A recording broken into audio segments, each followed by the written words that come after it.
Hello everyone. Now we are in the second part of our lecture. Here we are going to draw the electrical analogous circuit of this mechanical system, this mechanical model. Now in our previous lecture we have derived three equations and we have write the analogous electrical analogous equations for that mechanical equations using force equivalent to considering force equivalent to voltage or using force voltage analogy. Okay, now so these are the three equations that we have get from our last video. Now here I am going to show you how we are going to draw the electrical circuit from this equation. So consider this first equation, this one. Okay. So what is there? There is a voltage source. So there must be a voltage source.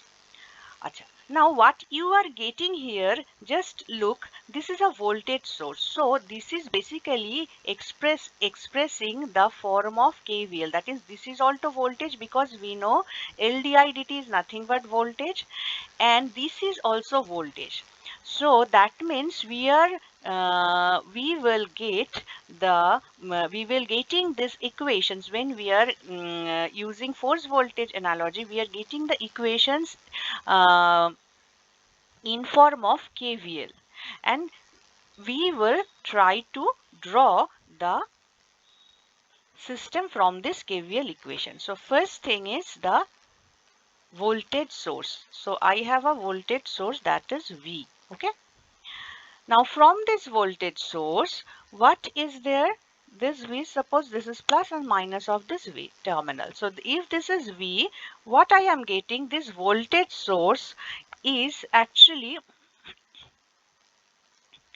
we are getting two things. There is a current I3 is coming out of this voltage source. So this is I3. Okay, so I3 is coming out of this voltage source and it is going through a inductor coil which is named as L3. Understood?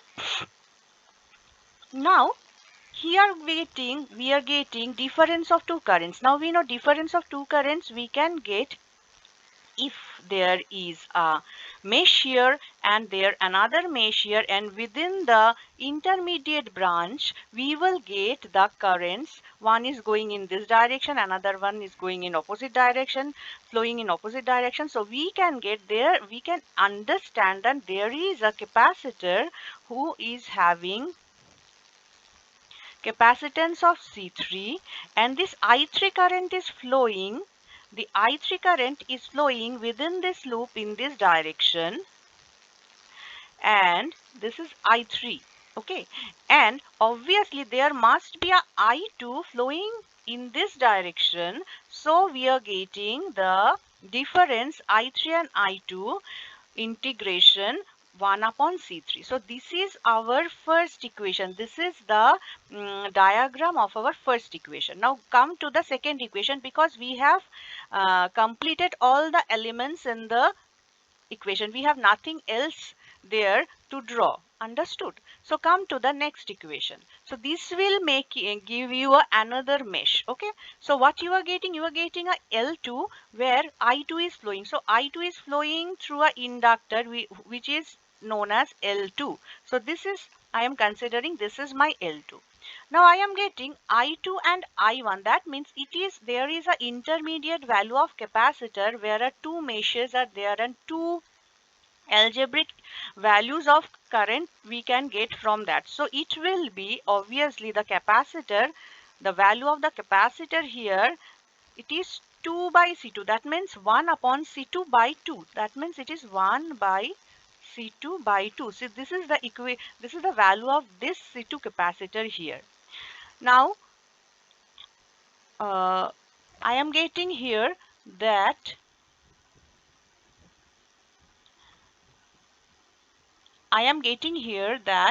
uh, the equation what I have write is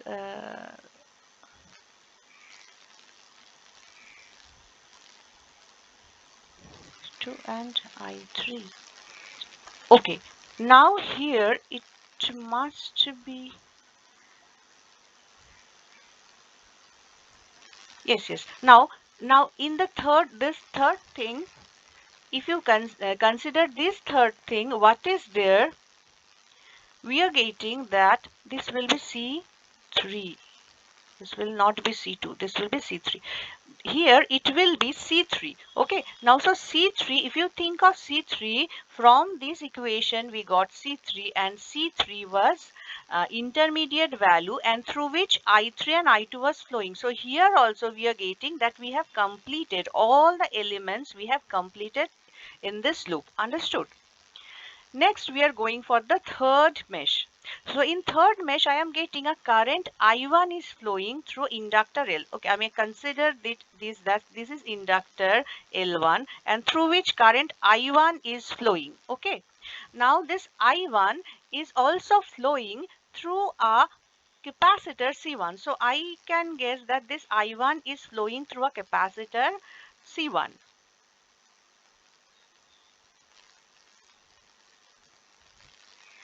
C1. Okay. And then there is a resistance through which I1 is flowing. That means there must be a resistance. Here is a resistance R1.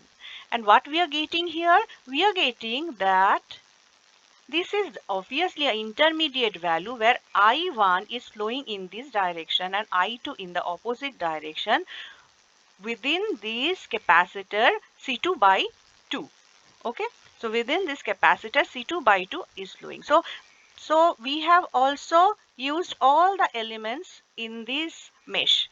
So this is the expression of this is the diagram of the electrical circuit of this particular mechanical system. This is the equivalent analogous electrical system of this mechanical model. Okay, so this is force voltage analogy of these electrical force voltage analogy of this mechanical model, and this is the electrical circuit. Understood? Thank you.